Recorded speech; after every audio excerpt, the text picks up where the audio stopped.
புராணங்கள்னா சும்மா பாட்டி வடை சுட்ட கதை தான் நினச்சிட்டு இருக்கீங்களா? நிறுத்துங்க, நீங்கள் பார்க்குற விதம் தப்பு. மகாபாரதத்தில் கிருஷ்ணன் ஜெயிக்கிறாரு, துரியோதனன் தோக்குறான்னு பார்க்காதீங்க. சூதாட்டம் ஒரு மனுஷனுக்கு புத்தியை மழுங்கடிச்சு சொந்த மனைவியையே அடகு வைக்க வைக்குங்கிற எச்சரிக்கையை பாருங்க. அடுத்து ராவணன், சாமவேதமே கரைச்சு குடிச்சவன், சிவனை நேரில் பார்த்தவன். ஆனால் அவன்கிட்ட இருந்த பெண்ணாசைங்கிற ஒரு குணம் அவனோட மொத்த அறிவையும் ஜீரோ ஆக்கிடுச்சு. அசுரர்கள் ஏன் அழிஞ்சாங்க தெரியுமா? கடவுள் கொண்டனால இல்லை. காமம், குரோதம், லோபம், மோகம், மதம், மாச்சரியம், இந்த 6 எதிரிகள் அவங்க மனசுக்குள்ள இருந்ததால தான் அழிஞ்சாங்க. இப்போ அரிச்சந்திரன் கதையை எடுத்துக்கோங்க.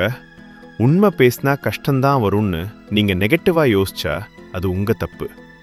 எது நடந்தாலும் நேர்மை மாறக்கூடாதுங்கிறது தான் அங்கே பாயிண்ட். புராணங்கள் கடவுளோட வரலாறு இல்லை, அது மனிதர்களோட வாழ்க்கை கண்ணாடி. கதையில் லாஜிக் பார்க்காதீங்க, அதில் இருக்கிற மேஜிக் என்னன்னு பாருங்க.